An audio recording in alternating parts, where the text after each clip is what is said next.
Once again, it's time for Motor Week to go from 4 wheels to 2. Every so often, we like to take a look at a motorcycle that we think our normally car-oriented viewers might enjoy. This time, the machine in question comes from Kawasaki, and it's called the ZR550 Zephyr. According to our dictionary, a Zephyr is a gentle breeze. But after spending some time with this versatile little machine, we think there are times when a storm warning might be more appropriate. The Kawasaki 550 Zephyr is the type of motorcycle normally referred to as a standard, a basic do-it-all machine. It's part of a growing wave of straight-ahead, no-nonsense bikes that are intended to rescue a weak market, glutted with specialized machines that the average rider has shown little interest in. But versatile doesn't have to mean boring. The Zephyr's styling proves that.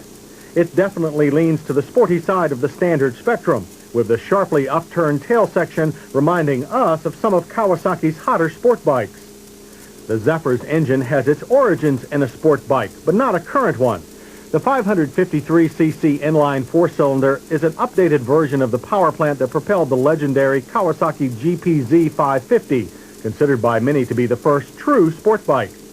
Now residing in the Zephyr's simple but stiff tubular steel frame, the dual overhead cam 8-valve engine is air-cooled. A separate oil cooler keeps lubricant temperatures down for better long-term reliability. The choke lever on our test bike didn't always stay where it was set, but the engine fired easily and warmed up in less time than it took our tester to put on his riding gear. This motor may not be new, but it pulls as hard as engines half its age.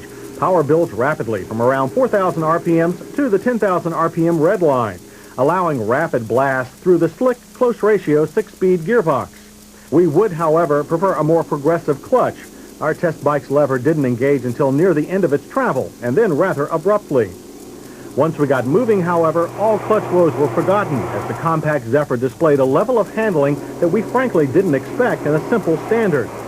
The lightweight 392-pound Zephyr turns in easily and holds a steady line, even when pushed hard.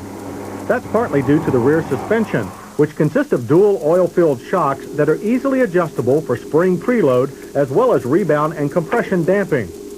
Add in the strong, torquey motor, which allows you to drive through many corners without having to downshift, and you have a machine that had our tester frequently sneaking out of the office to hunt for ever twistier country roads. But just because it has a sporty inclination doesn't mean that the Zephyr lacks the versatility of other standards. Highway ride is smooth, and the riding position is a comfortable cross between the full upright of most standards and a sport bike crouch so that you can stay in it for hours. Controls are simple and straightforward. Everything is spaced so that smaller hands won't have to stretch. And the clutch and brake levers are adjustable. The seat is narrow in front, but very well padded. Rider and passenger had best be good friends, as the seat's sharp slope constantly slides the passenger forward.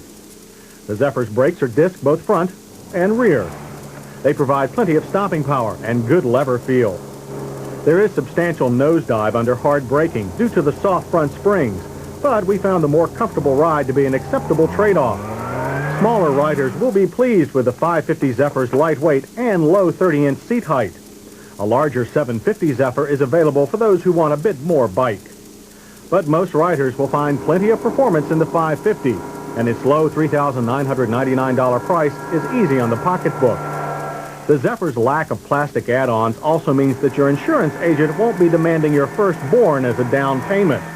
So, if you're looking for a light, insurable motorcycle that has performance to spare, it would be worth your while to check out the Kawasaki 550 Zephyr, and then blow off down the road into years of economical riding fun.